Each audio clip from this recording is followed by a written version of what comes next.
Hello, I am here. Just a second.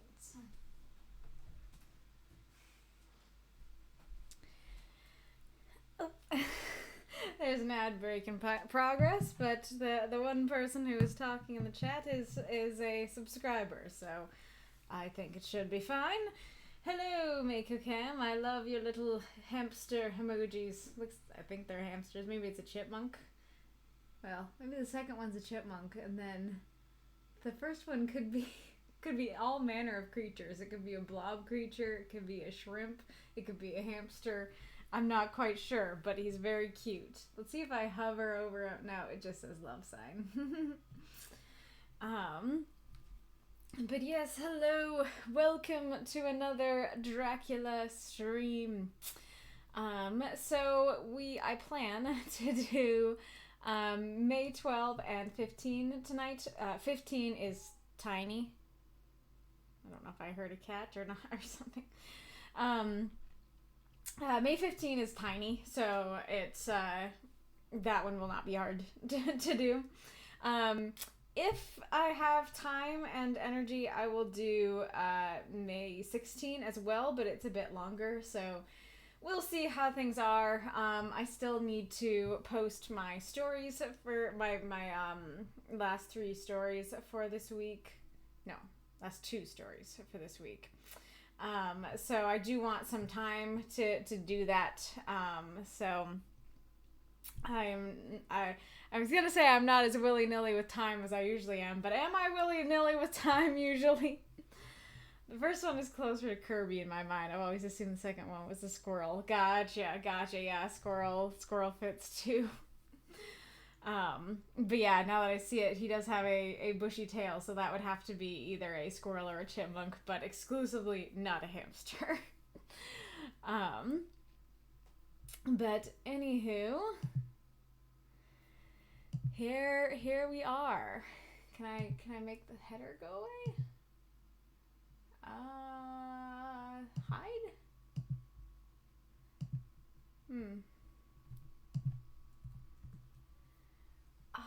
I don't know, because it was hidden before. So why aren't you hiding now?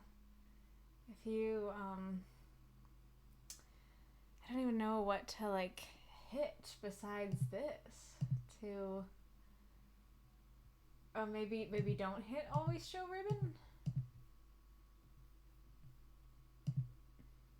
No. Don't always show the ribbon.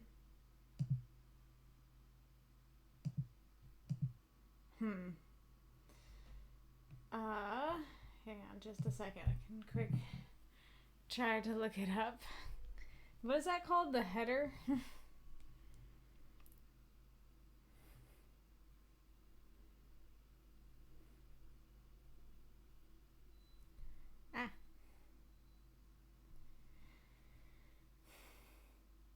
No, because that's headers and footers. I'm not looking for headers and footers. I'm looking for the literal header on the document. Let's say display settings.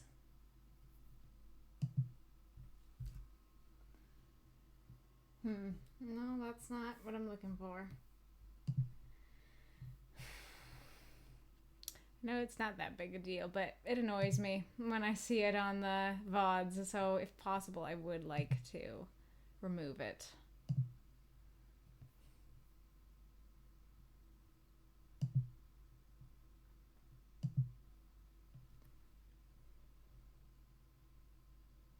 I guess maybe it's like toolbar or taskbar.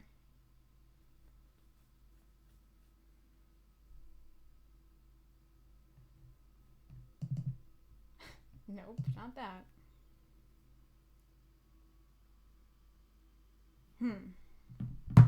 Okay, I'll trust you, internet. Hey, that worked. It's not nearly as small as it usually is, but that is manageable. Okay. Yes, so where did we leave off? We left off with Mina and Lucy sending letters and Jonathan learning that he was a prisoner, and Dracula talking about his proud heritage, which might have all just been him. Yeah.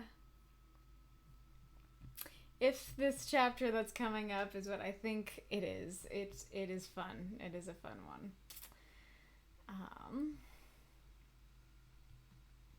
Okie dokie. May 12th. Jonathan Harker's journal, kept in shorthand. 12th of May. Let me begin with facts. Bare, meager facts, verified by books and figures, and of which there can be no doubt. I must not confuse them with experiences which will have to rest on my own observation or my memory of them.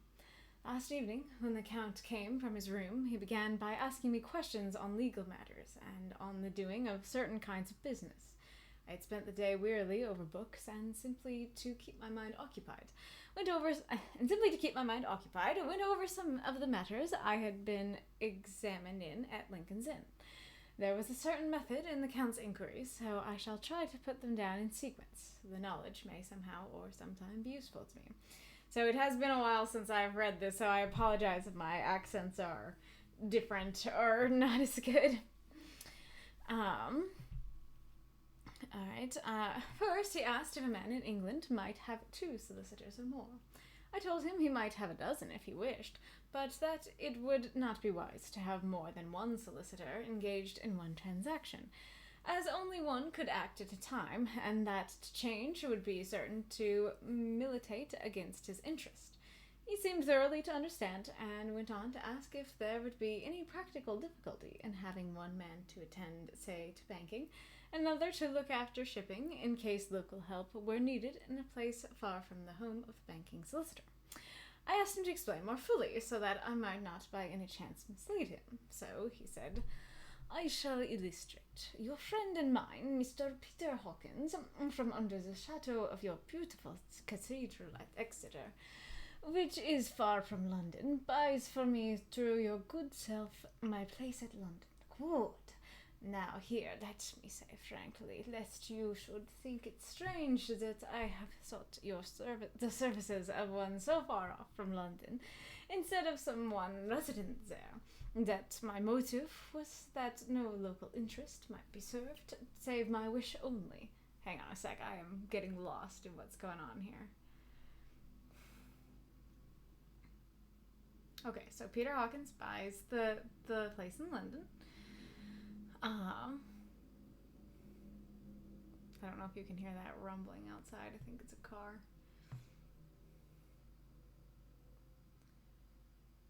And then I have sought the services of one so far off from London instead of someone resident there.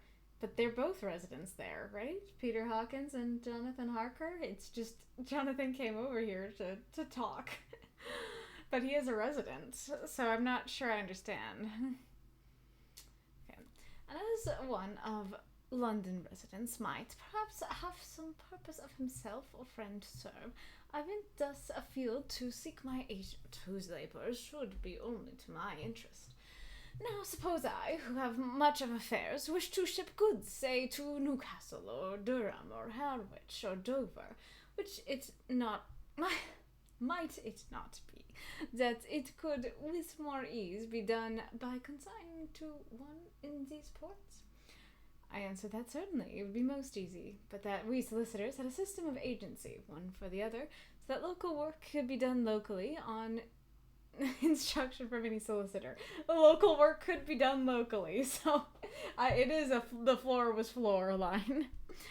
So that the client, simply placing himself in the hands of one man, could have his wishes carried out by him without further trouble. I don't know if this is legal mumbo-jumbo that I don't need to really pay that much attention to, or if it's important. I assume it's Dracula doing some dirty dealings. Either it's about him going on the Demeter and shipping himself and his dirt on the ship, or if it's about like his house and he wants, to spread, I don't know, his business among multiple solicitors so that no one can catch on to the nefarious dealings behind the scenes. But I might be missing the mark with that. Um,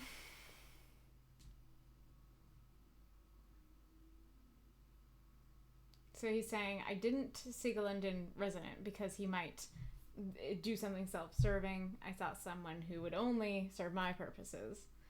Again, I don't know what agent he's talking about because Jonathan and Peter, Peter, are both from London.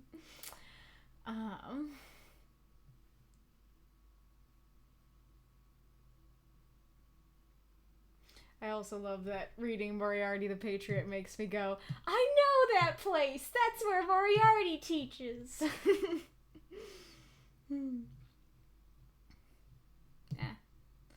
Might it not be that it could be with more ease be done by consigning to one in these ports? There's too many ins and its in that sentence. I don't get what that sentence is saying.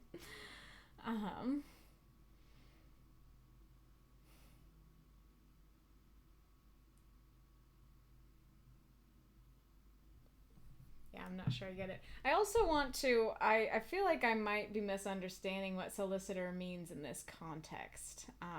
So let me try and look it up. A person who solicits. Super helpful.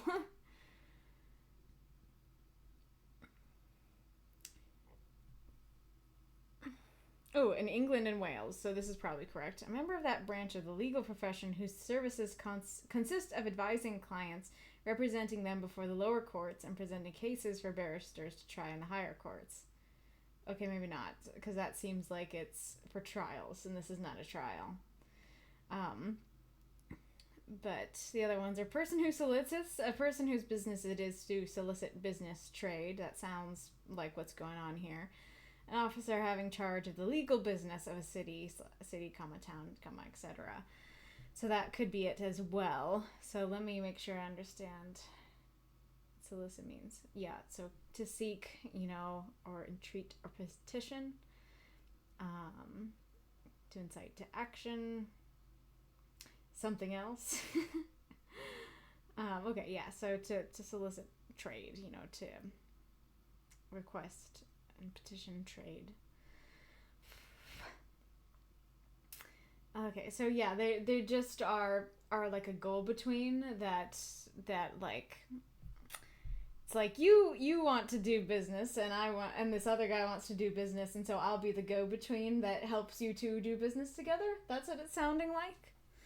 I'm not sure that completely helped, but like a lawyer or something like that. Well, that was the last one, but this doesn't seem to be like for a case or a trial. It just seems to be like, yeah, I bought a house and you're helping me out with that house. So, I don't know. But, said he, I could be at liberty to direct myself, is it not so? Of course, I replied. Such is often done by men of business who do not like the whole of their affairs to be known by any one person. Yes, so that does seem to be his goal. But I don't, again, so I don't know what exactly he's going for here. What exactly business we're talking about. Like if he's saying, because he seemed to be starting out by saying, I want a ton of solicitors. And now he's saying, I want no solicitors. I will be my own solicitor. So I'm not quite sure what's going on here. Good, he said, and then went on to ask about the means of making consignments and the forms to be gone through, and of all sorts of difficulties which might arise, but by forethought could be guarded against. I explained all these things to him to the best of my ability, and he certainly left me under the impression that he would have made a wonderful solicitor, for there was nothing that he did not think of or foresee. For a man who was never in the country, and who did not evidently do much in the way of business, his knowledge and acumen were wonderful.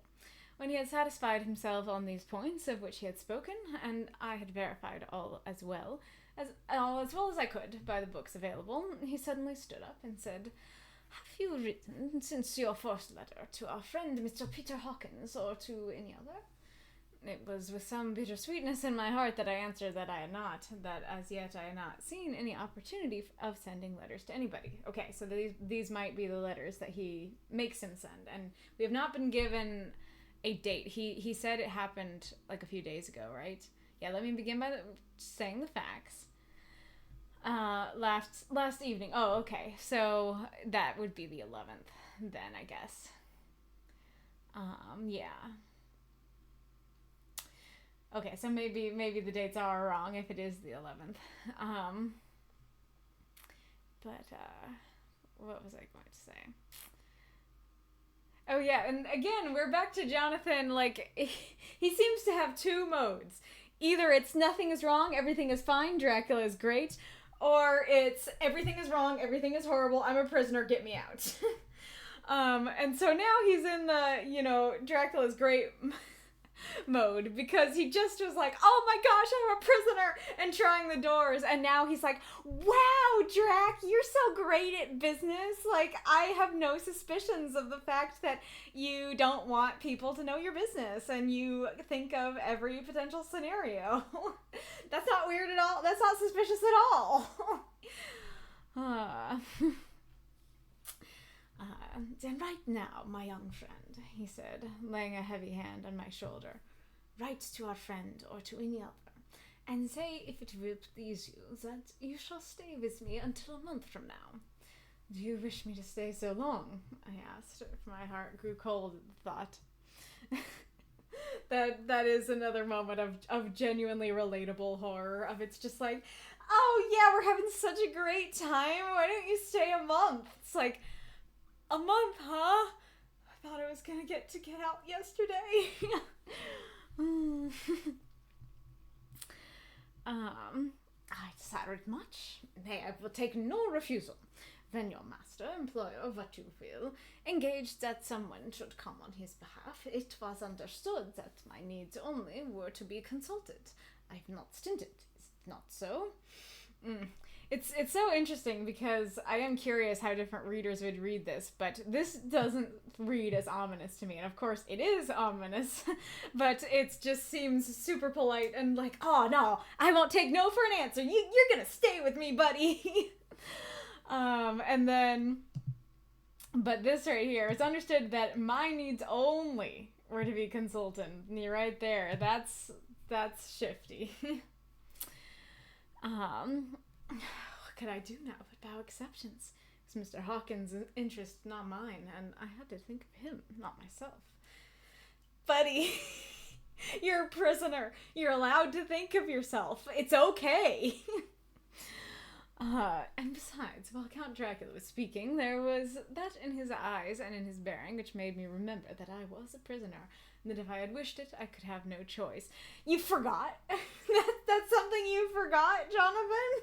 Is that remembered just like, oh, I'm constantly aware of it and he's reminding me of it? Or is it truly like, yeah, I forgot, yeah, that's right, I'm a prisoner. Like, I don't know how you could forget that.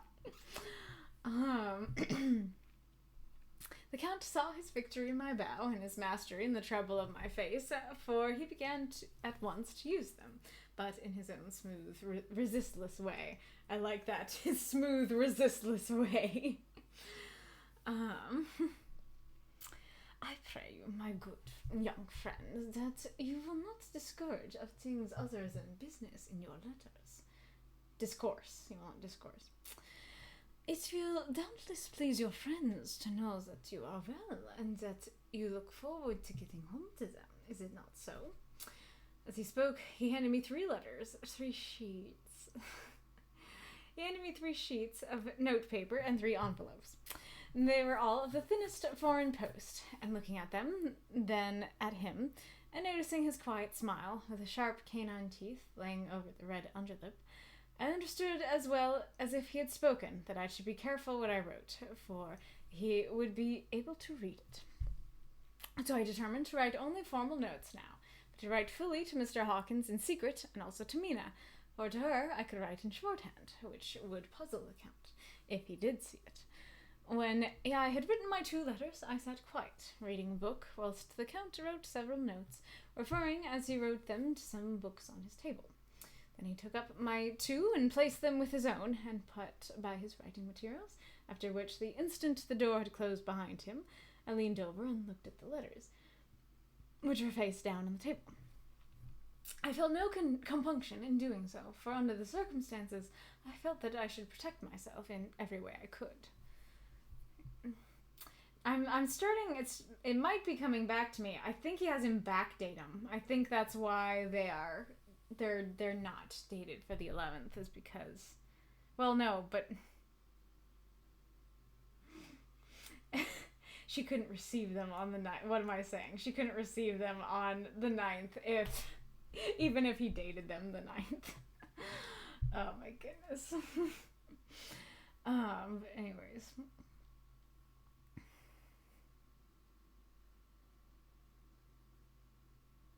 Yeah, so now Dracula's darker side is coming nearer and nearer to the surface instead of just seeming polite, but ultimately we know we're a prisoner here. And I forget if it does. I don't know if people are bothered by me spoiling things or not, and so I know something that happens, and so I don't know if I should say it or not. But I find it interesting that he thinks that shorthand would puzzle the Count. I don't remember if it does, but it's like the man is really smart. And you just noted that, like, he would be a great solicitor, and he, he didn't think of, he thought of every problem that could arise. So I think he could figure out shorthand. Like, what's so, it's not even code, right? So why would that puzzle him? Why do you think that that's gonna be enough?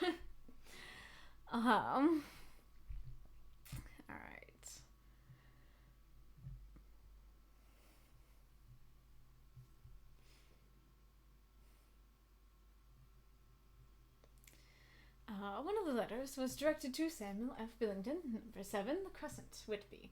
Another to Herr Ludner, Varna. The third was to Coutts & Co., London. The fourth to Herrn Klopstock and Bilroyth, bankers, Budapest. The second and fourth were unsealed. I was just about to look at them when I saw the door handle move. I sank back in my seat, having just had time to replace the letters as they had been, and to resume my book. I sank back in my seat, having just had time to replace the letters as they had been, and to resume my book before the Count, holding still another letter in his hand, entered the room. He took up the letters on the table and stamped them carefully, and then, turning to me, said, "I trust you will forgive me, but I have much work to do in private this evening. You will, I hope, find all things as you wish." At the door he turned, and after a moment's pause said, "Let me advise you, my dear young friend, nay, let me warn you with all seriousness, that if you should leave these rooms, you will not by any chance go to sleep in any other part of the castle." Wait, hold on. Oh, I see. Let me warn you with all seriousness that should you leave these rooms, you will not by any chance go to sleep in any other part of the castle. It is old and has many memories, and there are bad dreams for those who sleep unwisely. Be warned. Be warned. Should sleep now or ever overcome you, or be like to do, then haste to your own chamber, to these rooms, for your rest will then be safe. But if you be not careful in this respect, then... He finished his speech in a gruesome way, for he motioned with his hands as if he were washing them. I quite understood. My only doubt was as to whether any dream could be more terrible than the unnatural, horrible net of gloom and mystery which seemed closing around me. Jonathan, he doesn't mean a dream! Oh, hi, Luna! Mika says, shorthand kind of is writing code from what I've seen of it. Interesting. Can you post, like, a picture of it in the stream chat? Because I thought this was written in shorthand. Yeah, it says kept in shorthand. So if this truly is shorthand, then this seems normal to me.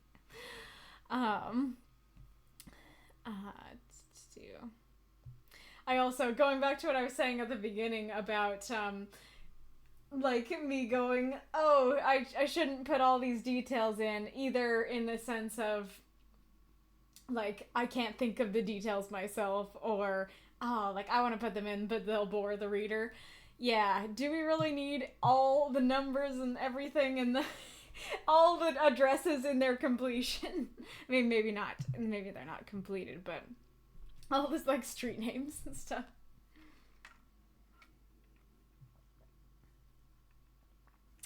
I mean, I guess it's mostly like the people's names, and that could be important, but I don't know. There's just a lot going on there that I don't feel like we need all of that. Oh, okay. This is absolutely not shorthand. Gotcha. I wonder why it says kept in shorthand then. um, I do really like it is old and has many memories, especially because I've written a fanfic about Castlevania from the Castlevania Netflix series, as like having a sentience and watching events unfold, and so I like that that line. I'm sure I don't know that he means it in any way. I mean, I don't know that he means it in any way. That he probably is just like, yeah, you're gonna have an encounter if you go to sleep anywhere, but these rooms. But he's just saying, yeah, the castle, it remembers things, and like, oh, like maybe you don't want to. Maybe you don't want to be with those memories. It's like, no, you're actually gonna have a literal encounter. Oh yeah, that's way more code than I thought. Yeah, like actual symbols instead of letters.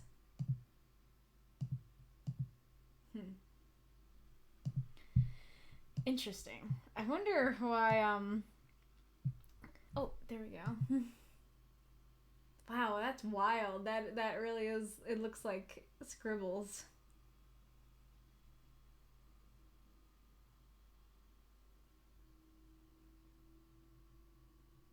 That is interesting. Okay, yeah, I get it a lot more now.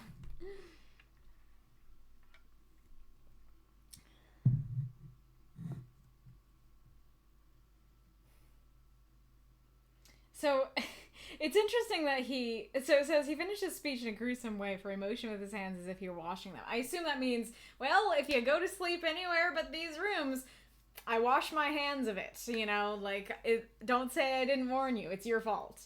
But I very much, when it says in a gruesome way, I think he's gonna do like a neck motion, not a hand washing motion. I would not call that gruesome, but maybe it's just a quirk of the time that gruesome, either he's referring to, I know he means something gruesome, or it's I don't remember what the other thing I was gonna say is, but yeah. But yeah, my only doubt was as to whether any dream could be more terrible than the unnatural, horrible net of gloom and mystery which seemed to be closing around me. It ain't a dream. It ain't gloom. It's something else, and it seems pretty clear that he's like, you are not safe. He absolutely says, like, your rest will then be safe. I guess the your rest could be determined as like, oh, I'll have bad dreams. My rest will be disturbed. But but still, it's like, you're not gonna be safe, bud, if you go to sleep anywhere else. I just realized that the stream chat is not. Oh, well, maybe it doesn't load pictures, actually. Yeah, I think it just doesn't load pictures. Well, I guess I could test it right here now. Yep, that worked. Okay, it doesn't load. Cool. Later. I endorse the last words written, but this time there is no doubt in question. I shall not fear to sleep in any place where he is not. So I'm not going to be afraid to go to sleep in any place where he isn't. Buddy. Like, I guess, like, it kind of makes sense that he's like, oh, he's trying to keep things from me, and so I can, yeah, I'll do it because he's trying to keep things from me. But I mean, it's sleep. It's when you are not conscious. It's not him saying don't explore anywhere else. And then you being like, he's hiding something, let me go explore somewhere else. It's like, he said I can't sleep anywhere but these chambers. I'm gonna sleep somewhere else than these chambers. It's like, you're gonna be vulnerable and asleep. What is the use of disobeying him here? What is the logic here?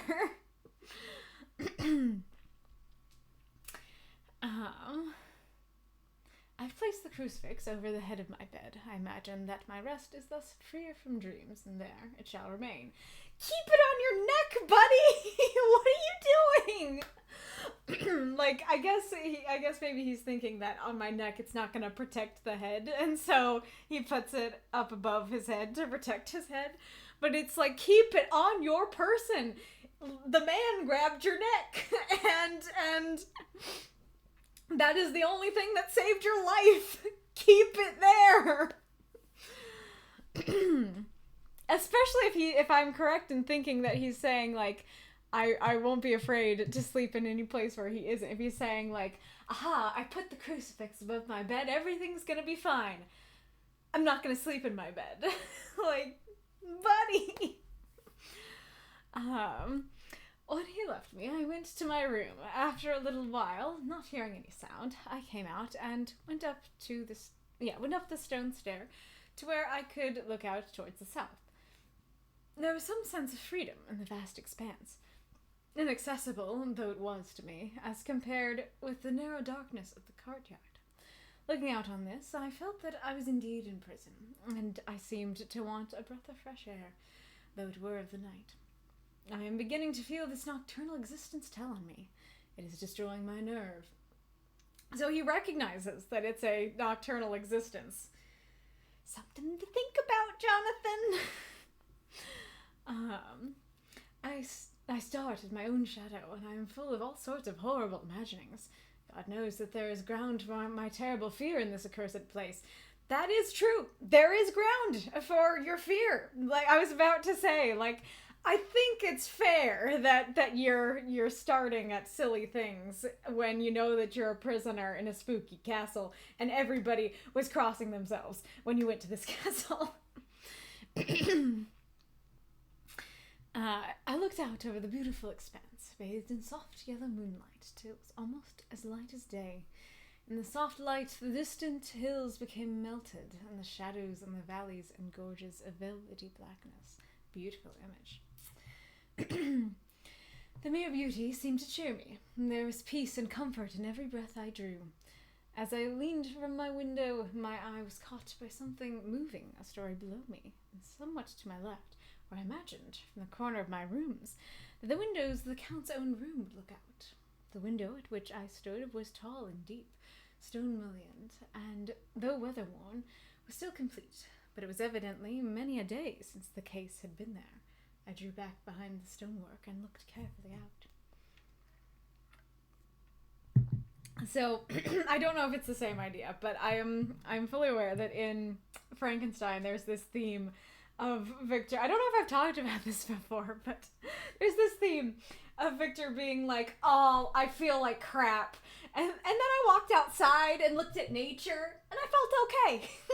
And so that kind of feels like what's happening here. That it's like, oh, I feel like crap. Like, I'm scared of my own shadow. Everything's terrifying in here. And then I looked outside, and you know what? I thought life is okay. But at the same time, it kind of makes sense that, especially in the phrasing of, like, it seemed to cheer me. It's just like, you know, things are crap right now, but at least I have some pretty hills to look at.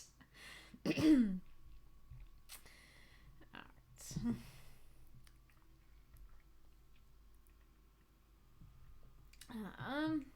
What I saw was the Count's head coming out from the window. I did not see the face, but I knew the man by the neck and the movement of his back and arms. How do you know a man by a neck, my dude? Like, it's not even like, oh, the hair or the clothes or the build. It's like, I knew the man by the neck. And it's like, I'm sure you could show me 10 necks, and I probably couldn't even point out my own neck out of a line of 10 necks. How do you know Dracula's neck? I wanna do this experiment now. I want people to like post pictures of their necks. It wouldn't work for this group because most of you, I don't know what you look like, and so I would just be guessing randomly rather than like, oh yes, I know that neck. But still. Oh my gosh. In any case, I could not mistake the hands, which I had had so many opportunities of studying. There you go. That makes sense, Jonathan. That's a natural thing to say. The neck thing, not so much. To be fair, often do you see the back of your own neck? Yeah, very true. But that's the thing, is that maybe I see other people's necks, but I'm not going to be able to point them out. I'm not going to be able to know a man by his neck.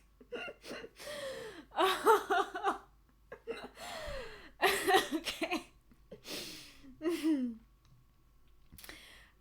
Okay. In any case, I could not mistake the hands, which I had had so many opportunities of studying. I was at first interested and somewhat amused, for it is wonderful how small a matter will interest and amuse a man when he is a prisoner. That's fair. But my very feelings changed to repulsion and terror when I saw the whole man slowly emerge from the window and begin to crawl down the castle wall over the dreadful abyss, face down, with his cloak spreading out around him like great wings. At first, I could not believe my eyes. I thought it was some trick of the moonlight, some weird effect of shadow, but I kept looking, and it could be no delusion. I saw the fingers and toes grasped the corners of the stones, worn clear of the mortar by the stress of years, and by thus using every projection and inequality moved downwards with considerable speed, just as the lizard moves along a wall.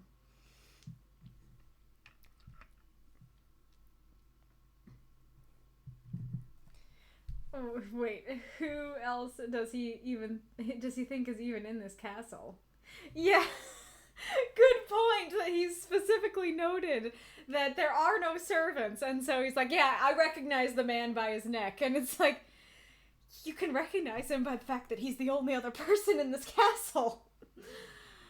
Yeah, as far as he knows, this multiple choice question has one option. Yes, exactly.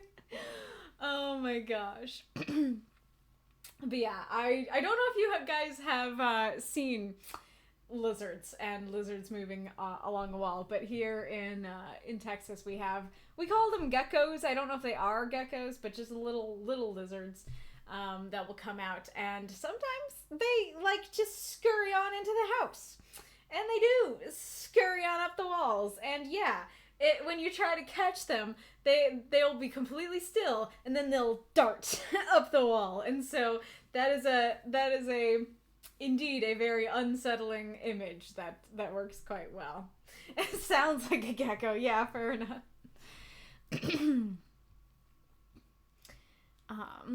It is much better than I would much rather have a gecko problem than any of the other problems of strange Texas creatures coming into my house. What manner of man is this? Or what manner of creature is it in the semblance of a man? I feel the dread of this horrible place overpowering me.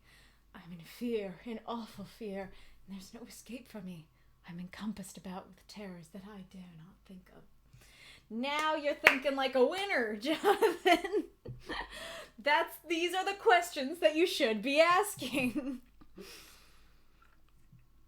I love how he had to get to lizard status to start asking, is he actually human?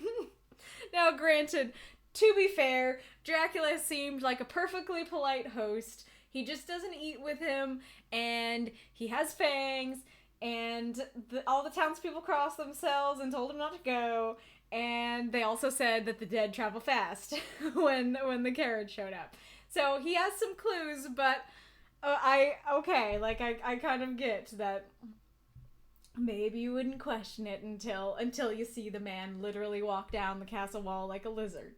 But still. Alrighty. Oh, okay. That went by faster than I thought it would. Okie dokie. May 15th. The 15th of May. Once more, I've seen the Count go out in his lizard fashion. There we go. I knew the line was was coming up. That wording, lizard fashion, since the first time I read this, really stuck with me, because it's just like, yeah, I saw the Count go out, lizard fashion. Something about it just tickles me. Anyways, once more, I've seen the Count go out in his lizard fashion. He moved downwards in a sidelong way, some 100 feet down, and a good deal to the left. Why does it matter if it's to the left? Why doesn't it say, like, oh, towards the abyss, or towards the forest, or towards me, or something? It's just like, to the left. I don't know what I'm supposed to be picturing on the left there, Jonathan. He vanished into some hole or window. When his head had disappeared, I leaned out to try and see more, but without avail. The distance was too great to allow a proper angle of sight. I knew he had left the castle now, and thought to use the opportunity to explore more than I had dared to as yet. I went back to the room, and taking a lamp, tried all the doors.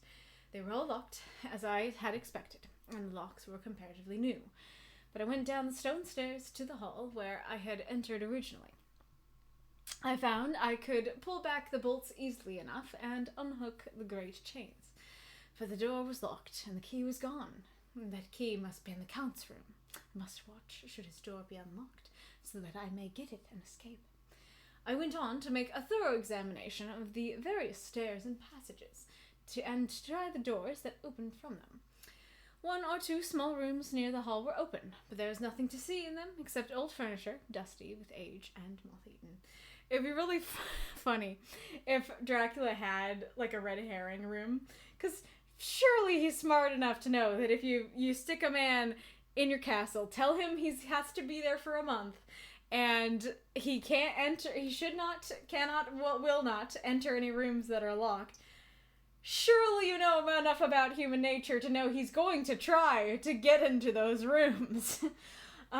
So it'd be really funny if he created a room that was like, I don't know, like it's covered in like alien memorabilia. And so then Jonathan's like, he's a lizard alien, he's a lizard man, and throws him off the trail of him being a vampire.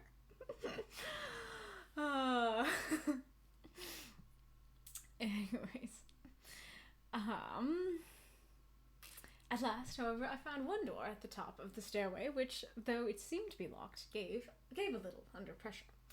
I tried it harder and found that it was not really locked, but that the resistance came from the fact that the hinges had fallen somewhat, and the heavy door rested on the floor. Here was an opportunity which I might not have again, so I exerted myself, and with many efforts forced it back so that I could enter. I was now in a wing of the castle further to the right than the rooms I knew, and a story lower down. From the windows I could see that the suite of rooms lay along to the south of the castle, and windows of the end room looked out both west and south. On the latter side, as well as the former, there was a great precipice. The castle was built on the corner of great rock, so that on 3 sides it was quite impregnable, and great windows were placed here and here where sling. Okay. Great windows were placed here where sling. Oh, I see. And great windows are placed here where sling or bow or culverin could not reach, and consequently light and comfort, impossible to a position which had to be guarded, were secured. To the west was a great valley, and then, rising far away, great jagged mountain fastnesses. Fastnesses? Okay. Rising peak on peak, the sheer rock studded with mountain ash and thorn, whose roots clung in cracks and crevices and crannies of the stone. Delicious cracks and crevices and crannies. This was evidently the portion of the castle occupied by the ladies in bygone days, where the furniture had more air of comfort than any I had seen. The windows were curtainless, and the yellow moonlight, flooding in through the diamond panes, enabled one to see even colours, whilst it softened the wealth of dust which lay over all and disguised in some measure the ravages of time and the moth. My lamp seemed to be of little effect on the brilliant moonlight, but I was glad to have it with me. For there was a dread loneliness in this place which chilled my heart and made my nerves tremble. Still, it was better than living alone in the rooms which I had come to hate from the presence of the Count, and after trying a little to school my nerves, I found a soft quietude come over me. Here I am, sitting at a little oak table, where in old times possibly some fair lady sat to pen, with much thought and many blushes, her ill-spelt love letter, and writing in my diary in shorthand all that has happened since I closed it last. It is 19th century up to date with a vengeance, and yet, unless my senses deceive me, the old centuries had and have powers of their own which mere modernity cannot kill. I don't know what it means, ill-spelt love letter, because from my perspective, it sounds like he's saying, obviously it would not be spelled well. Maybe ladies were not well educated at the time, so maybe that's what he's saying, that it's like, oh yeah, that it is a fair assumption that it would not be spelled well. Or if he's saying, like, not ill-intentioned, but like, it's cute, but it's not gonna get her anywhere, or something like that.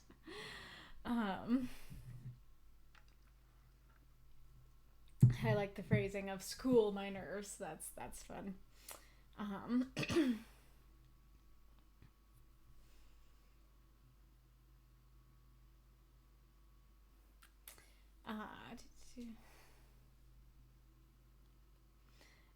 That is neat, the last line of their, the old centuries have powers that modernity can't kill.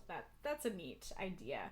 And, of course, very fitting for Dracula, who I assume is centuries old. I actually don't know how old he is at this point, but I assume he's been around for centuries. And it's a comforting thought, in a way, to be honest. The idea that there are just some things that have been around for centuries, and we think that, we fear that they'll go away with modernity, but there are some things that modernity can't kill. And there are some things, maybe that we want modernity to kill and it still can't, and there are things that we hope will keep going and modernity can't kill. I don't know. It's interesting to think about. But yeah, I do want to keep going because I know what's gonna happen in this chapter, and it's a fun spooky time. So I think I want to keep going, and hopefully we'll make good time. Oh, let me make sure that this is correct, because it does say it has this weird intro. Those later intros usually only come on the same day, and so I really thought that I missed one when I copied it down. But let me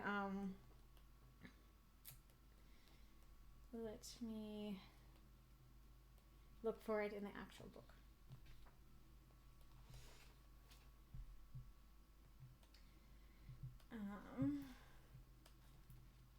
Yep, that's correct. 15th of May, and then later morning of the 16th. So why doesn't he just say 16th? I guess because the 16th starts at night for him now. Alright. May 16th. Later, the morning of the 16th of May. God preserve my sanity, for to this I am reduced. Safety, and the assurance of safety are things of the past. Whilst I live on here, there is but one thing to hope for, that I may not go mad, if indeed I be not mad already. If I be sane, then surely it is maddening to think that of all the foul things that lurk in this hateful place, the Count is the least dreadful to me, that to him alone I can look for safety, even though this be only whilst I can serve his purpose. Great God, merciful God, let me be calm, for out of that way lies madness indeed. I begin to get new lights on certain things which have puzzled me. Up to now I never quite knew what Shakespeare meant when he made Hamlet say, "My tablets, quick, my tablets, 'tis meet that I put it down," etc. For now, feeling as though my own brain were unhinged, or as if the shock had come which must end its undoing, I turned my diary for repose. The habit of entering accurately must help to soothe me. So this is one of the benefits of using a journal style of writing your book, because that means that when your character journals about the spooky, you know, events that happened, they're journaling about it afterwards. And so they can be like, crap, I have something to tell you, diary. You know, something happened.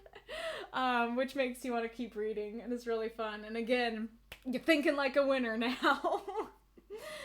And I do absolutely love, so safety and assurance of safety are things of the past. Great, you know, very spooky. There's one thing to hope for, that I may not go mad, if indeed I be not mad already. Love that. And that is one of the fun, spooky things about dealing with madness, is that it's like, it's in your head, and so you won't know if you're mad. What was I gonna say? I don't remember, but it's like, I can hope that I still have my sanity, but you don't know if you still have your sanity. And then it's a fun, you know, makes you want to read more, like, the Count's the least dreadful. that we were like, oh my gosh, he is coming out of Windows lizard fashion. And now it's like, what else is in here? Why can he keep him safe? Which is great. It's really interesting because this is also an expression that Victor uses in Frankenstein. And it's curious to me because this is only, like, we figured it was like 100 years ago, right? And so it's interesting to me that we don't have that expression anymore, that we, like, exclusively use, like, oh my god, you know, or good god sometimes, maybe, but even that, like, usually it's oh my god. And so it's interesting to me that this seemed to be such a thing for quite a long time, and we don't use it at all anymore.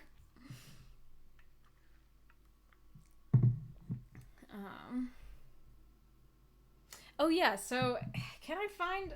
I have Hamlet, so I want to figure out where that is. So, my tablets, Hamlet.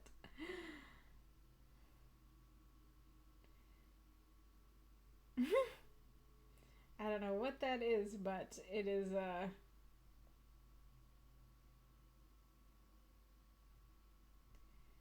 there is a little comic here that apparently is about Jonathan Harker.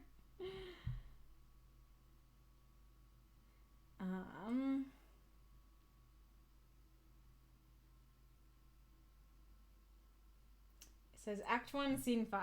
Let's try that. Give me a sec.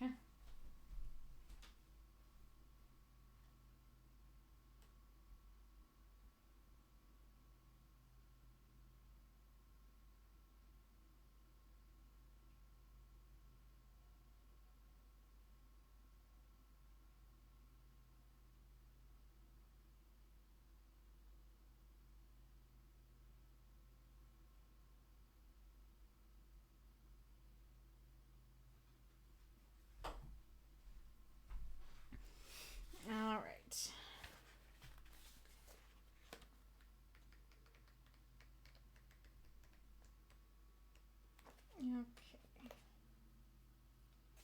Okay. Scene 5. Enter Ghost and Hamlet. Okay. Oh, maybe that's notes. Okay.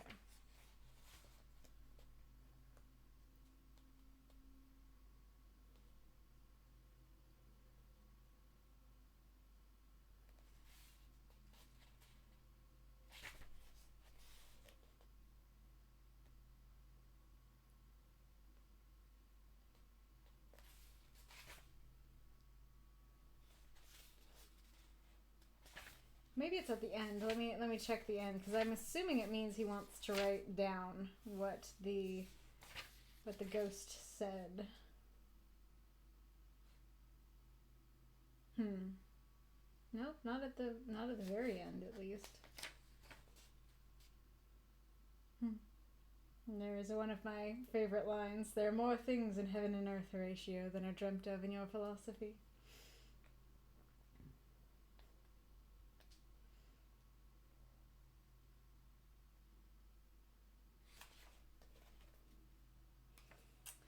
Might have gotten the wrong information from the internet.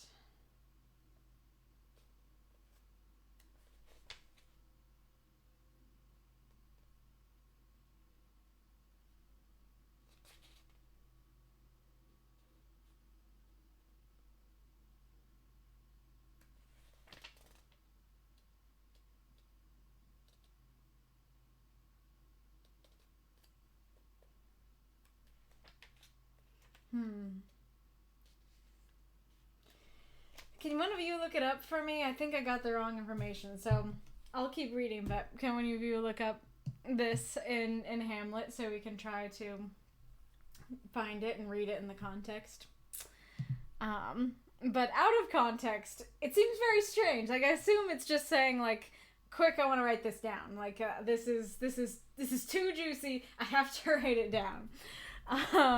But it's just so, it's so strange to have him go, up to now, I never quite knew what Shakespeare meant when he made Hamlet say, my tablets, quick, my tablets, 'tis meet that I put it down. So if I'm corrected, it's just him saying, oh, I need to write this down. It doesn't seem like something that would be easily misunderstood, so that makes me feel like there's something deeper going on here. It also seems odd where it's like, wow, I never understood what the great Shakespeare said when he said, my tablets, you know, doesn't feel like the great Shakespeare quote that goes there. So I really want to know the grander context around that. For now, feeling as though my own brain were unhinged, or as if the shock had come which must end in its undoing, I turned to my diary for repose. The habit of entering accurately must help to soothe me. The Count's mysterious warning frightened me at the time. It frightens me more now when I think of it, for in future he has a fearful hold upon me. I shall fear to doubt what he may say. Wait, so I assume he's saying, like, his sleep warning frightened me then. It makes me even more scared now that I know what he meant. But then what does he mean, for in future he has a fearful hold upon me? I shall fear to doubt what he may say. I guess he's saying, like, I'm afraid for what he's going to say about what happened. When I had written in my diary and had fortunately replaced the book and pen in my pocket, I felt sleepy. The Count's warning came into my mind, but I took a pleasure in disobeying it. The sense of sleep was upon me, but with it the obstinacy which sleep brings as outrider. The soft moonlight soothed, and the wide expanse without gave a sense of freedom which refreshed me. I determined not to return tonight to the gloom-haunted rooms, but to sleep here. The old ladies had sat and sung and lived sweet lives, whilst their gentle breasts were sad for their menfolk away in the midst of remorseless wars. I drew a great couch out of its place near the corner, so that, as I say, I could look at the lovely view to east and south, and unthinking of and uncaring for the dust, composed myself for sleep. I suppose I must have fallen asleep. I hope so, but I fear, for all that followed was startlingly real. So real that now sitting here in the broad, full sunlight of the morning, I cannot in the least believe that it was all sleep. So I get, like, I totally get, you know, when you're anxious, when you're feeling not so great and you're feeling anxious, sleep is really hard, and it's hard to want to go to sleep. It is hard to sleep. And so I completely understand how it's like, I need a change of pace. I need a better place to sleep that is going to calm my anxiety, or at least give me something different. But at the same time, it goes back to what I said before, where it's like, I'm not going to listen to him. I'm going to disobey him.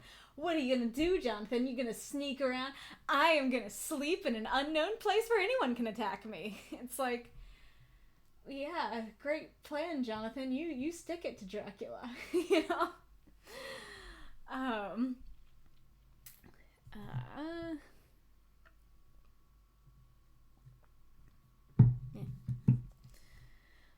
I was not alone. The room was the same, unchanged in any way since I came into it. I could see along the floor, in the brilliant moonlight, my own footsteps, marked where I had disturbed the long accumulation of dust. In the moonlight opposite me were 3 young women, ladies by their dress and manner. I thought at the time that I must be dreaming when I saw them, for though the moonlight was behind them, they threw no shadow on the floor. Is that a common vampire thing that vampires don't have shadows? I don't feel like I've heard that before. Definitely the reflection thing, but I don't recall the shadow thing. So that's interesting if that's true. There's an ad break, but there is no kitty to see. Oh, but there is something Mako said.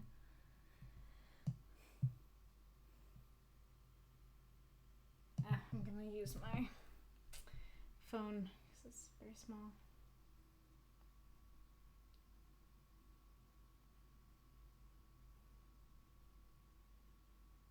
Oh, seems it was a misquote from Stoker's thespian friend.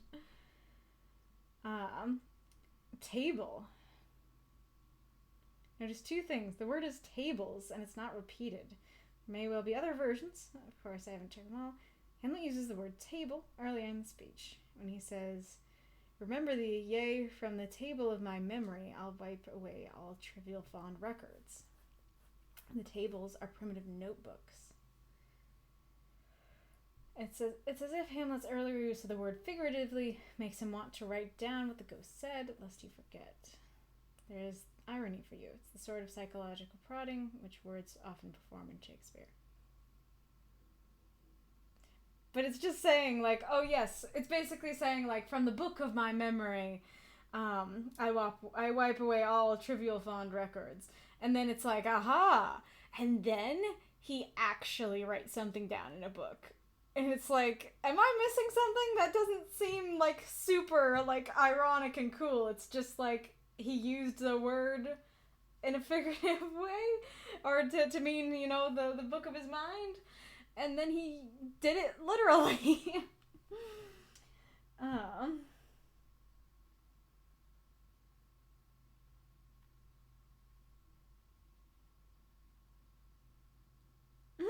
Henry Irving, actor and stage manager, was a close friend of Bram Stoker's and is reported to have been the main inspiration for the title character. Oh, interesting.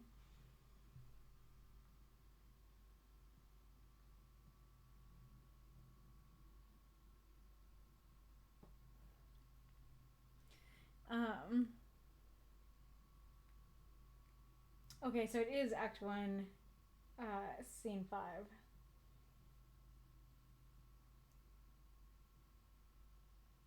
There it is. Okay, I can find that. That line's striking enough to find pretty easily. And pretty well known, I think.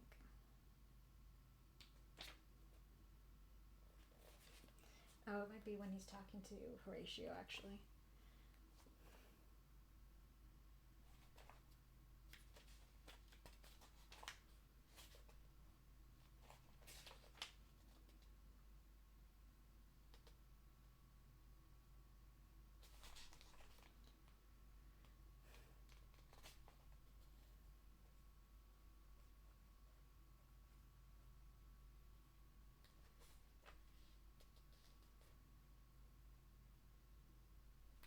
Thought I could find it.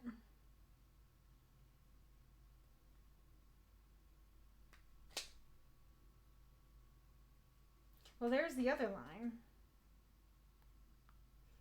There's the line of, "Yea, from the table of my memory, I'll wipe away all trivial fond records."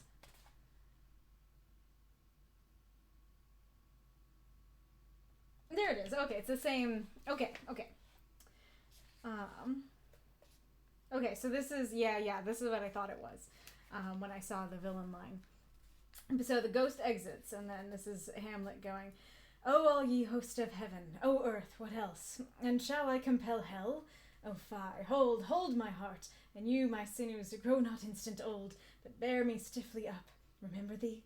Ay, thou poor ghost, whiles memory holds a seat in this distracted globe, remember thee?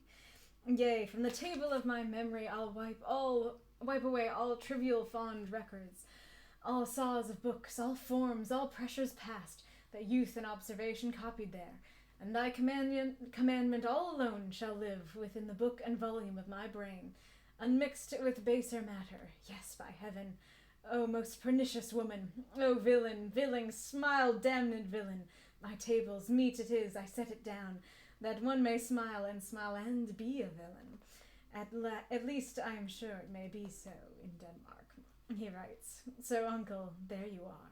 Now to my word it is adieu, adieu, remember me. I have sworn it. Okay, so this is interesting. So this happens in Hamlet. In Hamlet. Right after he sees the ghost of his father. And so I think that is the real comparison being made here. That he basically thinks, we'll see, but I think he thinks that they are ghosts, or at least on some level.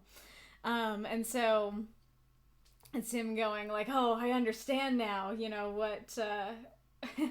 what he meant when he saw the ghost, and then was like, I have to write it down. Did he even say to meat I put it down? Meat it is, I set it down, is what's in my version. But this makes me want to read this. I forgot how much I loved Hamlet.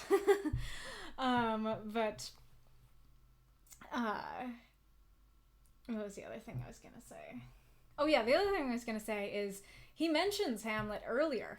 He mentions Hamlet at the end of a different chapter. Guess I could search for it. Oh, but it's different here. Oh, here. Hamlet. Show me Hamlet. Please? Find in document? Yeah, here it is. Yeah, so this is where he's talking about all his ancestors. It was by this time close on morning, and we went to bed. Memento, this diary seems horribly like the beginning of Arabian Nights, where everything has to break off at cockcrow, or like the ghost of Hamlet's father. Okay, that's interesting. I don't know, now I'm less sure what he meant originally, because either he's saying, like, everything breaks off when the ghost of Hamlet's father shows up, or he's saying, like, this diary seems horribly like the beginning of Arabian Nights, or like the ghost of Hamlet's father, and that makes less sense. So I'm not quite sure what it means, but it is interesting that he's like, I see a similarity to the ghost of Hamlet's father here, but he didn't really mean it or get it. I don't think he knows that, well, maybe, no, yeah, he does know that he's a prisoner, so he does know things are wacky.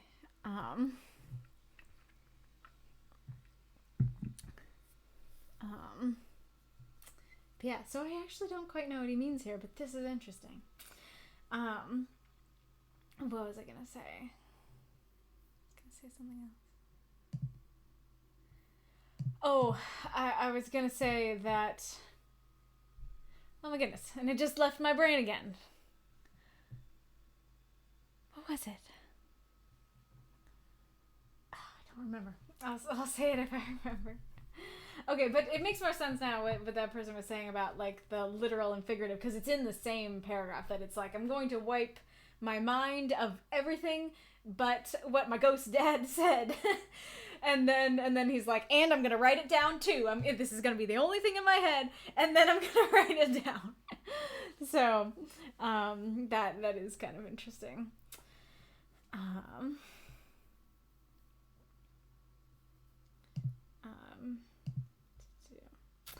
But anywho, neat. And that's also why, because madness is a theme in Hamlet as well, and so that's also probably why he's thinking about Hamlet. Oh yeah, and the other thing I wanted to say is that this also makes me feel a bit better about myself if the author of Dracula misquoted a very famous, a astronomically famous play because his friend kept misquoting it. Because I would like double check, I would double check like crazy to make sure I got the quote right. And so the fact that in this classic book there's a misquote in it, makes me feel a little better about potential misquotes in my own writings. Um, but let us continue on.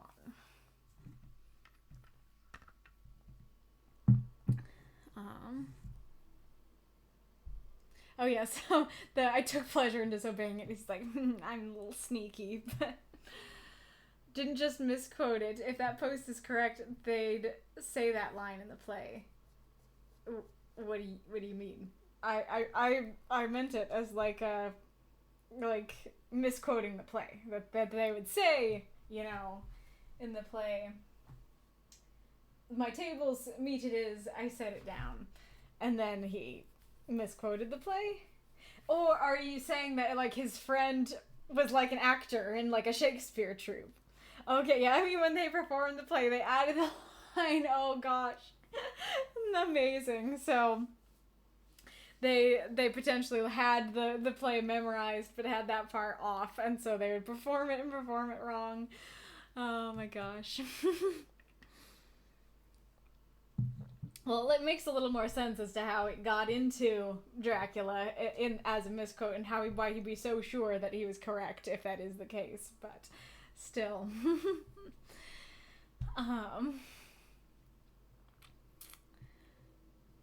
yeah.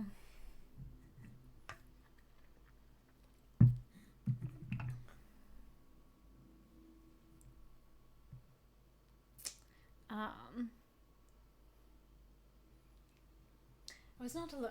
The room was the same, unchanged in any way since I came into it. I could see along the floor, in the brilliant moonlight, my own footsteps marked where I had disturbed the long accumulation of dust. In the moonlight opposite me were 3 young women, ladies by their dress and manner. I thought at the time that I must be dreaming when I saw them, for though the moonlight was behind them, they threw no shadow on the floor. They came close to me and looked at me for some time, and then whispered together. 2 were dark and had high aquiline noses, like the Count, and great dark piercing eyes that seemed to be almost red when contrasted with the pale yellow moon. The other was as fair as can be, with great wavy masses of golden hair and eyes like pale sapphires. I seemed somehow to know her face, and to know it in connection with some dreamy fear, but I could not recollect at the moment how or where. All 3 had brilliant white teeth that shone like pearls against the ruby of their voluptuous lips. There was something about them that made me uneasy, some longing and, at the same time, some deadly fear. I felt in my heart a wicked, burning desire that they would kiss me with those red lips.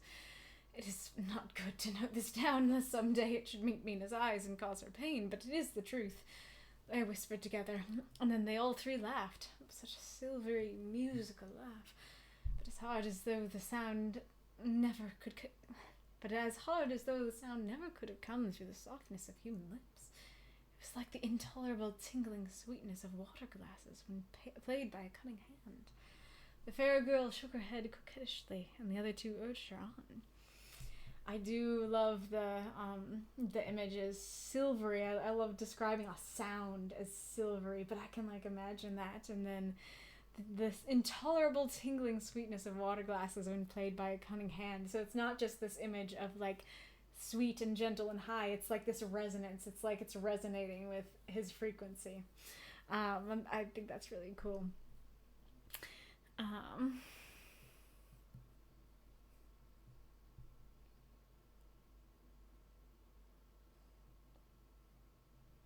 Oh yeah.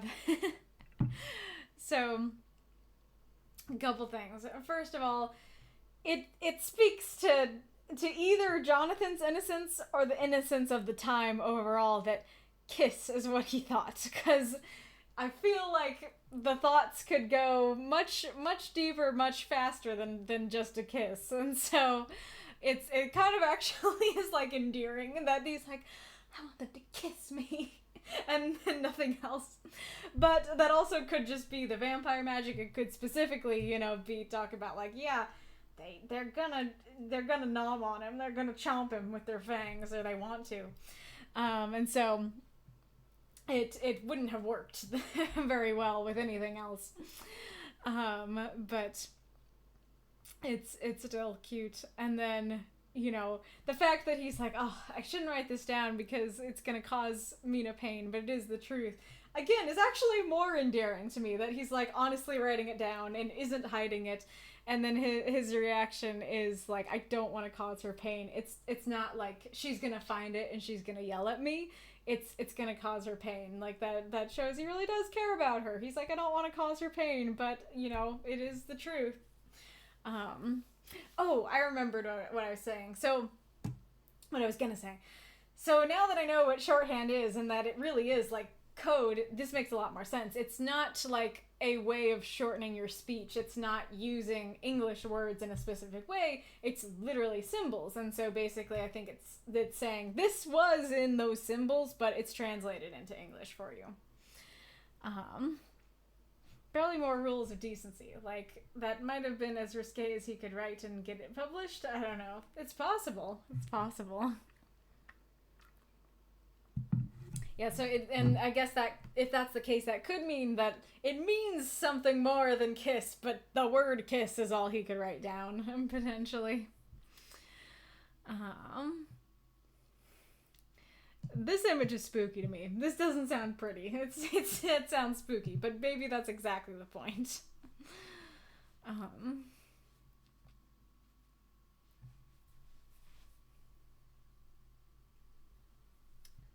Oh yeah, and I like cunning hand too. That makes the image even cooler. Oh boy, I don't know exactly what voices to give them. Go on, you are first, and we shall follow. Yours is the right to begin, the other added.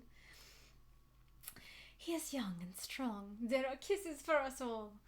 I lay quiet, looking out under my eyelashes in an agony of delightful anticipation. The fair girl advanced and bent over me, till I could feel the movement of her breath upon me. Sweet it was in one sense, honey-sweet, and sent the same tingling through the nerves as her voice, with a bitter underlying the sweet, a bitter offensiveness, as one smells in blood. It's interesting that he recognizes that in her breath, but not in Dracula's, because Dracula breathed on him and he was like, it's horrible, I want to vomit, but didn't note that it smells like blood. Or maybe he's just starting to think, now I'm thinking about vampires, and now he's maybe starting to connect, oh, that was the offensiveness I smelled. I really like the sweet it was, honey sweet, that there's a great cadence to that, and I like the same tingling through the nerves as her voice. I can feel that, I don't know, tingling anticipation and stuff. And like you don't want to move and like break the moment in a way. It's almost like ASMR, like, I guess. I was afraid to raise my eyelids, but looked out and saw perfectly under the lashes. The girl went on her knees and bent over me, simply gloating. It was a deliberate voluptuousness, which was both thrilling and repulsive. And as she arched her neck, she actually licked her lips like an animal, till I could see in the moonlight the moisture shining on the scarlet lips and on the red tongue as it lapped the white sharp teeth. That image is both gross and like not as it is simultaneously really gross and weird, and also not as gross and weird as he seems to be saying. He's like, oh, she did this like an animal, and it's like, people do that too, you know? But I totally get the comparison that he's prey to her.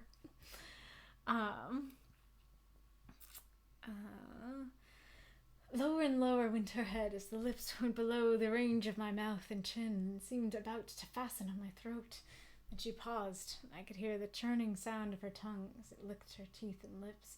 I could feel the hot breath on my neck. Then the skin of my throat began to tingle as one's flesh does, when the hand that is to tickle it approaches nearer, nearer. I could feel the soft shivering touch of the lips on the super-sensitive skin of my throat, and the hard dents of two sharp teeth just touching and pausing there.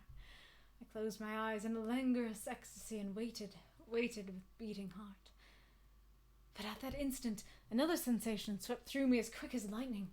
I was conscious of the presence of the Count, and of his being as if lapped in a storm of fury. As my eyes opened involuntarily, I saw his strong hand grasp the slender neck of the fair woman, and with giant's power draw it back, the blue eyes transformed with fury, the white teeth champing with rage, and the fair cheeks blazing red with passion. But the Never did I imagine such wrath and fury, even to the demons of the pit. His eyes were positively blazing. The red light in them was lurid, as if the flames of hellfire blazed behind them. His face was deathly pale, and the lines of it were hard like drawn wires. The thick eyebrows that met over the nose now seemed like a heaving bar of white-hot metal. With a fierce sweep of his arm, he hurled the woman from him, and then motioned to the others, as though he were beating them back. It was the same imperious gesture that I had seen used to the wolves. In a voice which, though low and almost in a whisper, seemed to cut through the air and then ring about the room, he said, "How dare you touch him, any of you? How dare you cast your eyes on him when I had forbidden it? Back, I tell you all. This man belongs to me. Beware how you meddle with him, or you'll have to deal with me." The fair girl, with a laugh of ribald coquetry, I don't know, turned to answer him. "You yourself never loved. You never love." On this, the other women joined, and such a mirthless, hard, soulless laughter rang through the room that it almost made me faint to hear it. It seemed like the pleasure of fiends. Then the Count turned, after looking at my face attentively, and said in a soft whisper, "Yes, I too can love. You yourselves can tell it from the past. Is it not so? Well, now I promise you that when I'm done with him, you shall kiss him at your will. Now go, go! I must awaken him, for there's work to be done." "Are we to have nothing tonight?" said one of them with a low laugh as she pointed to the bag which she had thrown upon the floor, and which moved as though there was some living thing within it. For answer, he nodded his head. One of the women jumped forward and opened it. If my ears did not deceive me, there was a gasp and a low wail, as of a half-smothered child. The women closed round, whilst I was aghast with horror, but as I looked they disappeared, and with them the dreadful bag. There was no door near them, and they could not have passed me without my noticing. They simply seemed to fade into the rays of the moonlight and pass out through the window, where I could see outside the dim, shadowy forms for a moment, for they entirely faded away. Then the horror overcame me, and I sank down unconscious. I didn't want to stop because it's very, it's very engaging and fun, and I didn't want to stop up the action and the emotion of it. But let's go back. Nope, I went too far.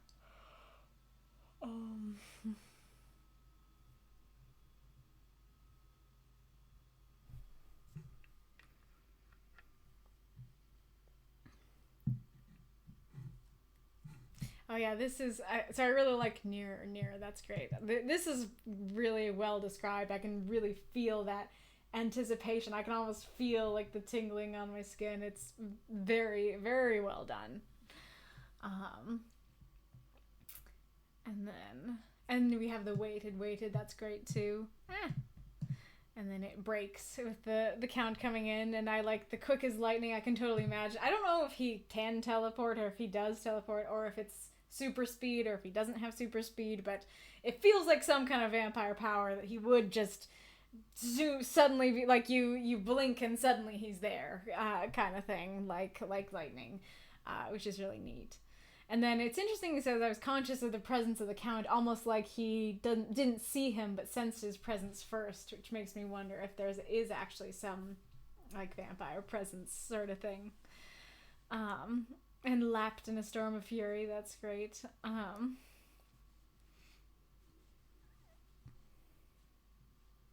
then I really like the image of his rage. You know, I didn't even imagine demons to have that kind of wrath. That's quite the image.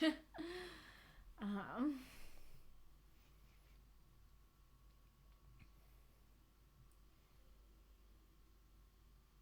don't know. I like this image, but I don't know if it quite works for me because eyebrows are like bushy and hairy, and so I don't really imagine them as like smooth, sleek metal. So I like what he's going for, but I'm not sure if I can quite imagine that comparison super well. And then it's interesting how he uses the same gesture with the wolves, so it seems to be his his I guess it would be in Vampire the Masquerade, it would be the dominate power, and so it's that power he's using on the wolves and them.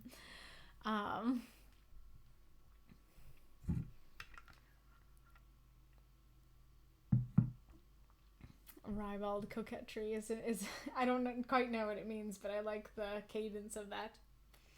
And I do think it's really interesting that we get deep here, that she goes, instead of being like, oh, sorry, we touched your dude, I'm sorry that or like, hey, just going straight to, we need a meal, we need food.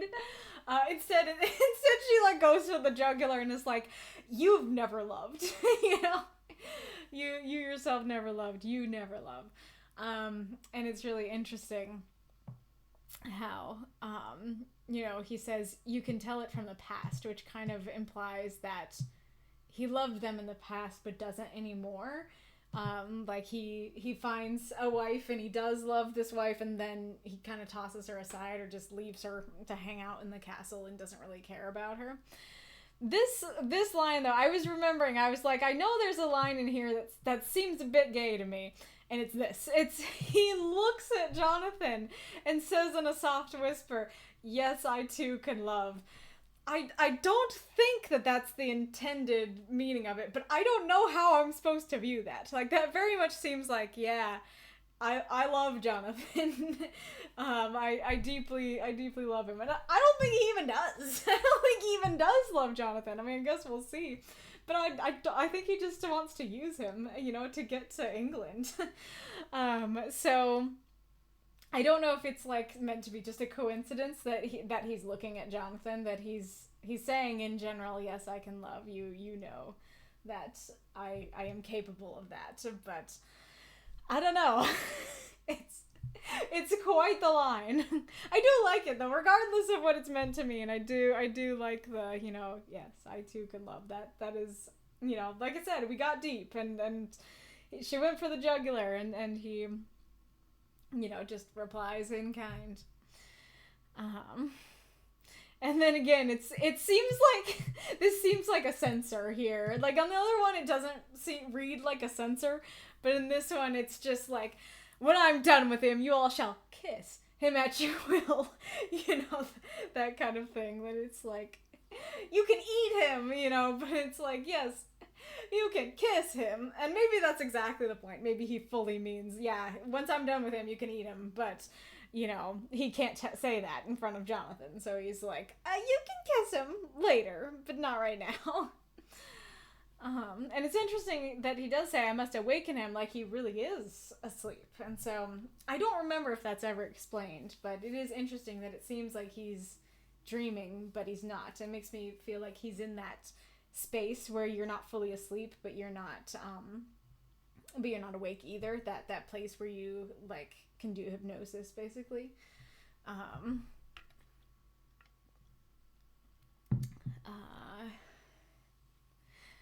Oh yeah, so I I don't know if I don't know if it's a dumb moment for me, but I misunderstood this line when I first read it, because it says, if my ears did not deceive me, there was a gasp and a low wail, as of a half-smothered child. I didn't realize that here, as of meant it is a child in there. It is a baby.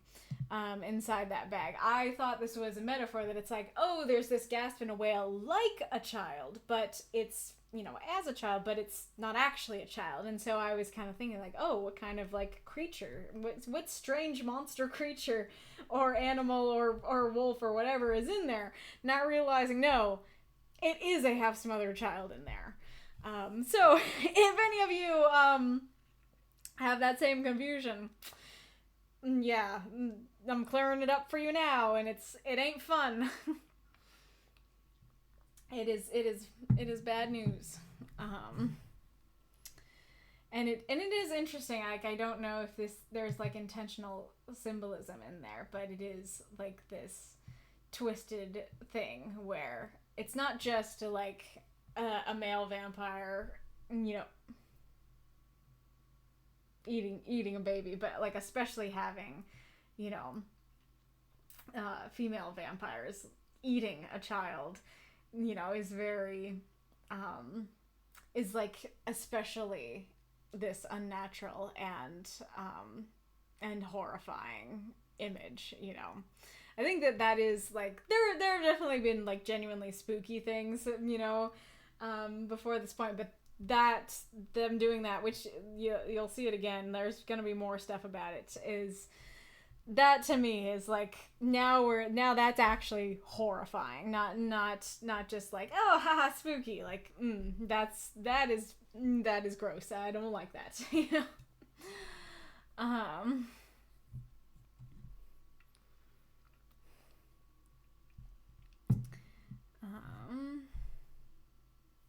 Okay, yeah, this is it.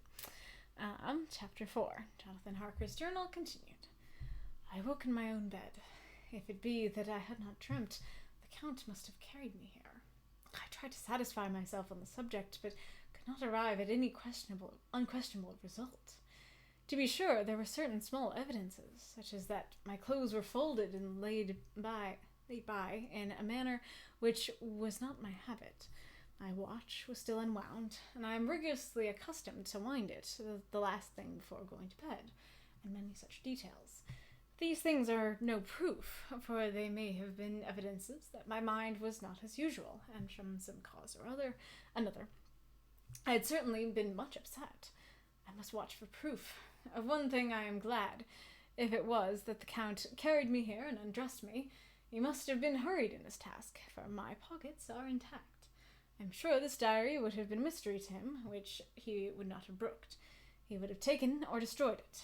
As I looked round this room, although it has been to me so full of fear, it is now a sort of sanctuary, for nothing can be more dreadful than those awful women who are waiting to suck my blood. So this is a little different, but again, we have him being like, oh yeah, we gonna kiss. He's like, I want to kiss him. And then Dracula censors himself and is like, yeah, you'll be able to kiss him whenever you want. Well, later. And then he seemed to be oblivious during the scene, and now he's like, oh, I knew what they were putting down there. I picked up what they were putting down there. They want to suck my blood. And I realized, I don't know if I realized this the first time I read it, but I realized the reason that they are scarier to him than Dracula, because he doesn't realize that Dracula wants to do that too. You'd think maybe he could look back on the shaving scene and make that comparison. But yeah, I just realized that why he's like, oh, nothing can be scarier than them, is because he's like, okay, like, Drac might be scary, but he doesn't want to suck my blood. Right? He's not like those ladies.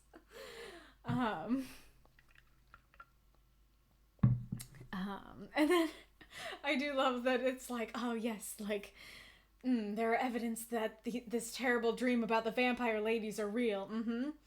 It is the fact that my clothes are folded neatly, but not how I do it. Which, it's true, it's fair. It's just funny that after all that spooky scariness, then we just have him be like, my clothes aren't folded right. That was real, And then, so it's interesting because he's like, where did it go? If the Count undressed me, which sounds like he took off his clothes and put on his pajamas or put on his next day clothes or something. I don't know if that's what it means, but that's what it sounds like, which is even funnier, just the image of Dracula being like, let's get you in your PJs, Jonathan. But he says, if he did it, then he must have been hurried because my pockets are intact. If you have a diary in your pocket, and then somebody undresses you, I don't know how that doesn't come out. Like, that is bigger than man pockets. Like, there's all those jokes out there about men having nice good pockets in their clothes and women not having any pockets. But a pocket big enough to not only fit a diary, but to undress someone who has that diary in their pocket and not notice it's there. Like, those are some special pockets, man. So that makes me feel like I either misunderstood what undressed meant, that it didn't mean something as invasive as literally undressing him, or or pocket means something different. Like maybe it's like in a bag or something, and that's like a pocket, rather than an actual pocket. Yeah, I would never stack my pants on top of my shirt. Now I'm just imagining like Jonathan like waking up and looking around and being like, maybe that was a dream. Like that was wild. Maybe it was just a nightmare. And then he looks over and he sees his pants on top of his shirt and he's like, it was real.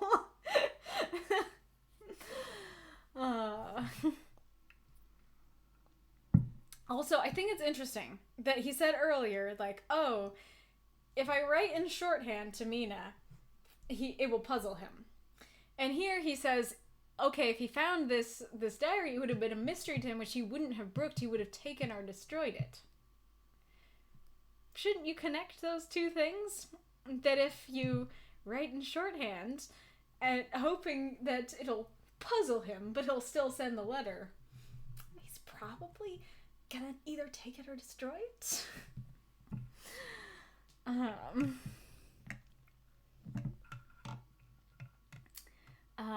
want to see. It is later than I wanted it to be, but now I'm curious if I just want to make sure that like day 17 or something isn't something really short.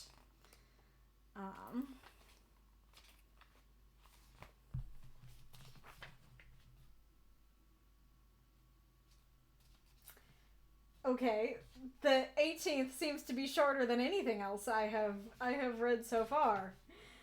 So we have the 18th and the 19th, both of which are quite short.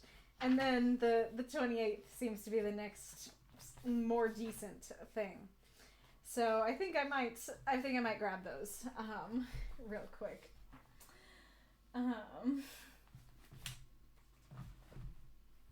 Okay, so bear with me for a second.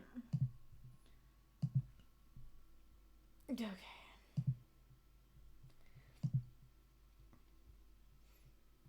Okay, so that was the 18th. We went from, right? Yep. Okay, so we went from the 16th to the 18th. May 18th. Dracula Daily. May 18th. Tiny, tiny thing. Haha. Cool. Okay, little italic.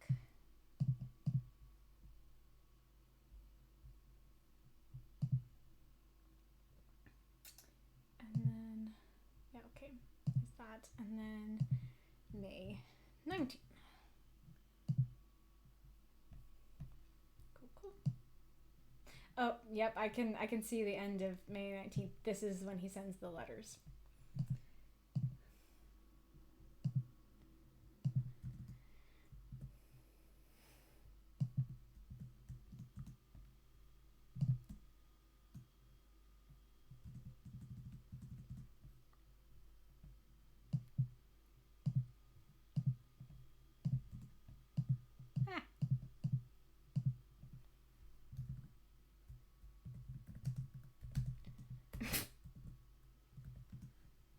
Do you ever accidentally hit shift when you're writing numbers and then instead of writing 18th you write exclamation mark asterisk?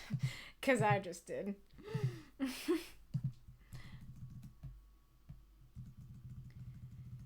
You're gonna be astounded by the tininess when I show you. Oh, come on. That.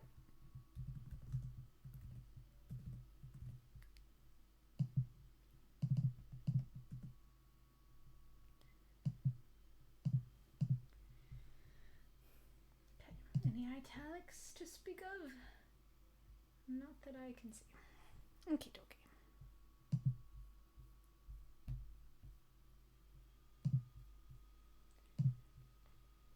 Oh, come back here, Discord. Okay. May 18th. 18th of May. I may have been down to look at that room again in daylight, for I must... Why did I add a May? I guess because the date is May. I have been down to look at that room again in daylight, for I must know the truth. When I got to the doorway at the top of the stairs, I found it closed. It had been forcibly driven against the jamb. That part of the woodwork was splintered. I could see that the bolt of the lock had not been shot, but the door is fastened from the inside. I fear it was no dream. I must act on this surmise. I was about to read that as I must act on this sunrise, but no, I must act on this surmise. Oh yeah, that was another thing I was going to say. I do appreciate Jonathan going, I know that my experiences can be faulty, so I'm going to tell you about the facts. And then he's, you know, down here was like talking about that. And that, yeah, he says, but these things are no proof. They may have been evidence that my mind was not usual. So that he's like, he doesn't immediately go to, oh, like this is obviously proof it's real. And it's like, okay, there's other explanations for this, which I guess maybe that attitude is the same attitude that causes him to, that does cause him to not understand, not immediately connect, hey, something supernatural is going on here. Oh, you must head to bed. Very fair. I am glad to hear that you've had fun. It was great to have you. We only have, like I said, we only have the tiny paragraph and then this. That's all that's left. So yeah, I appreciate. So I guess that you know, that part of him that is able to be like, I am not going to just accept everything I see, is the same part of him that isn't able to be like, oh, like everybody crossing themselves and stuff is not enough, you know, to not do this kind of thing. But it is a neat character thing. Yeah, and then imagine you're like, I'm not sure if that was a dream. My pants are on top of my shirt, but I'm not sure if this is a dream. And then he like, you go up the stairs and then you see the door is like so shut, it's like splintered into the wall, and you're like, well, this is an interesting development. And then you go back down the stairs. And I am wondering if the ladies are trapped in there, which is a curious thing. I do want to learn more about his vampire brides and what they are, like what they can do and stuff like that. I'm assuming that they are like, you know, some characters in this book that just are normal people who get turned into vampires, but I'm curious what all that does to them when they get turned into vampires and how much of themselves that they lose. And, you know, to the extent that they might have to be trapped in a room, you know, like an animal. Like he said before. Also, so this was May 16th, and then this is May 18th. So what were you doing May 17th, buddy? You could have checked on May 17th. Were you just recovering? Were you just laying in bed thinking about your pants being on top of your shirt? Alright, moving on. May 9th, the 19th of May. I'm surely in the toils. Last night the Count asked me in the suavest tones to write 3 letters, one saying that my work here was nearly done, and that I should start for home within a few days. Another, that I was starting on the next morning from the time of the letter, and the third, that I had left the castle and arrived at Bistritz. I would fain have rebelled, but felt that in the present state of things, it would be madness to quarrel openly with the Count, whilst I am so absolutely in his power. And to refuse would be to excite his suspicion and to arouse his anger. He knows that I know too much, and that I must not live, lest I be dangerous to him. My only chance is to prolong my opportunities. Something may occur which will give me a chance to escape. I saw in his eyes something of that gathering wrath which was manifest when he hurled that fair woman from him.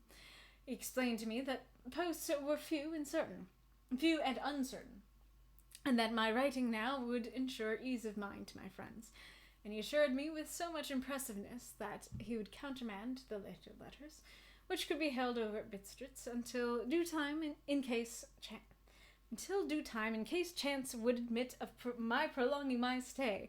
That to oppose him would have been to create new suspicion. I therefore pretended to fall in with his views, and asked him what dates I should put on the letters. He calculated a minute, and then said, the first should be June 12th, the second June 19th, and the third June 29th. I know the span of my life. God help me.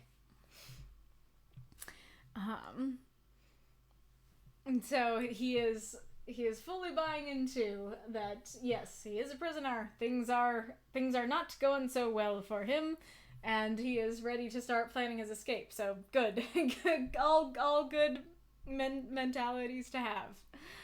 I also like, he asked me in the suavest of tones. And then it's like, where did it go?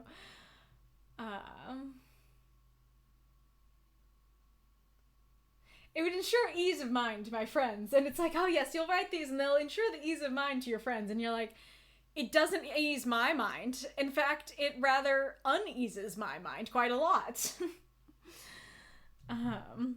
Oh yeah, the suavest reminds me of, I was saying before that super was one of the weird words. It did come up. I think it came up in the ladies part, but now I'm not sure if I can find it again. But I think it was like super soft lips or super soft neck or something like that.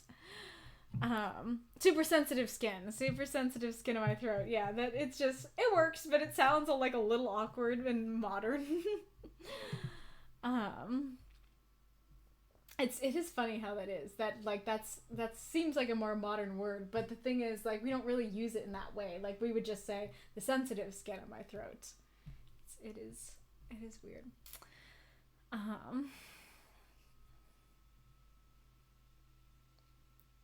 And then that is a fair thought. It's like, I would like to say no, but I should not say no to the Count right now.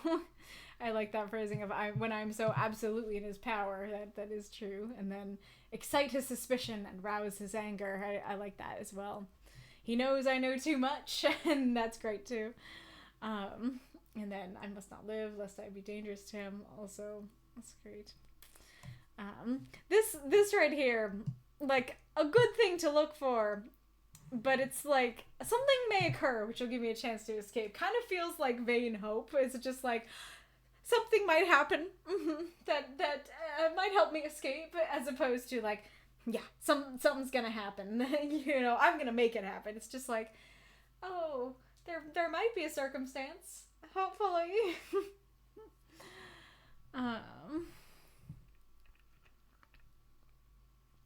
I do like he like sees the ghost of that wrath, and he's like, nope, not gonna say anything. And that is something that's so interesting about the character of Dracula, that he, like we've been talking about, like, he seems just so polite and gentle, and like even now when he knows, you know, he's a prisoner, he knows he's gonna die, he is still like acting just like polite and stuff. He doesn't switch, he doesn't suddenly go, like, even when he's like wrathful and stuff, he's saying like, I can love and stuff like that.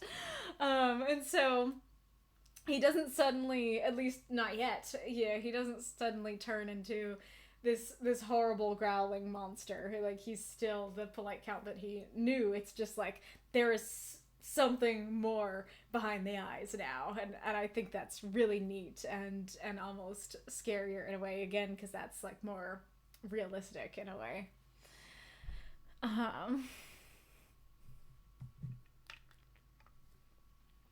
Yeah, so I was completely wrong. The May 9th letter is not backdated. It was just true. It was just like, yeah, I arrived, I'm fine. We could go back and look at it, but I pretended to fall in with his views. Feels like something many of us have to do in many different circumstances. Pretend we fall in with people's views. This really surprised me when I first read it. It makes a little more sense now, because I can see he knows that I must not live, and so it's saying, yeah, Jonathan knows that Dracula is gonna kill him, and so he's saying he knows I'm gonna kill him, and so he's making the letters make him uneasy, and he knows the span of his life. But you know, when I first read it, I was like, well, he just made you write letters. He's not saying, it doesn't necessarily mean that's when you're gonna die, but I guess it does, and it definitely adds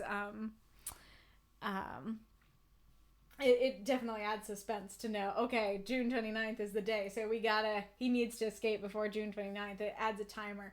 That is interesting, because I've talked about before in the writing group that adding a definite number to something is often not a great idea in writing, because when you add an exact number, people can fact check it, people can doubt it, and it can feel wrong, you know.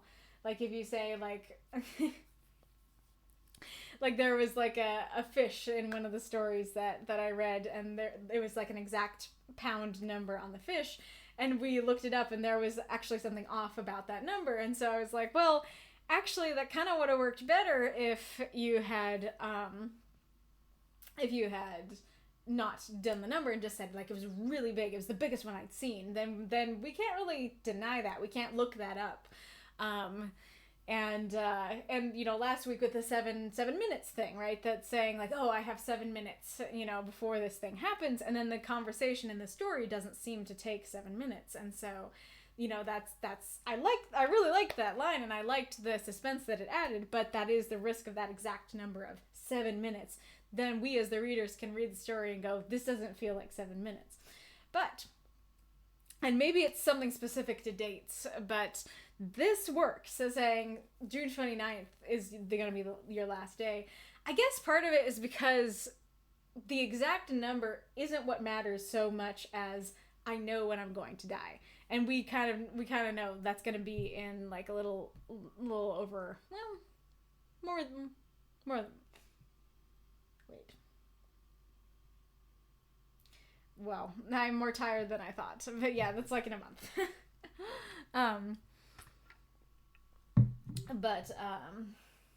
Yeah, so this would be in a month, and so this is more than a month. And so yeah, the exact number of June 29th, like it could be December 13th for all that the exact wording and number matters. What matters is he knows when he's going to die, and we know that it's going to be in about a month. And so we can watch out for that. We can watch out for that number. I guess, let me think.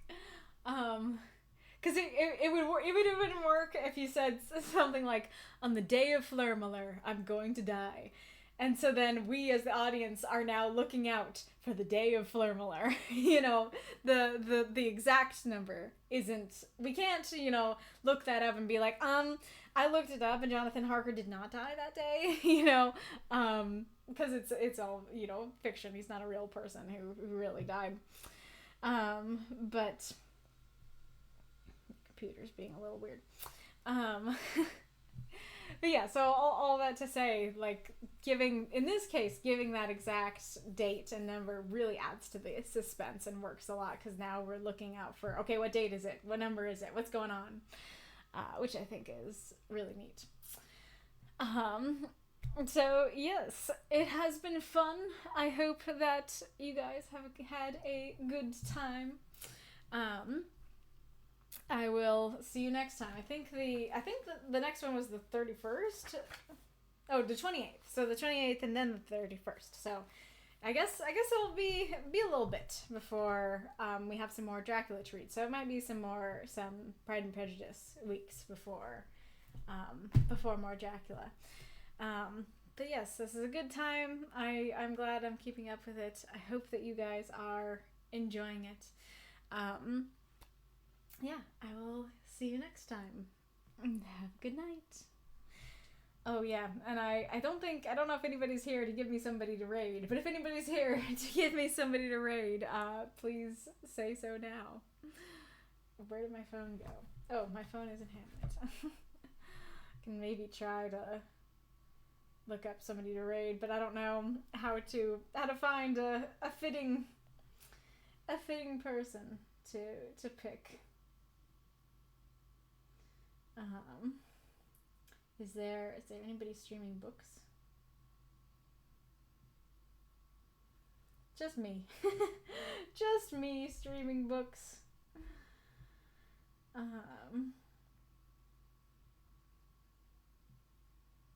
Well, that is a video, not a live streamer. Nope, that's not.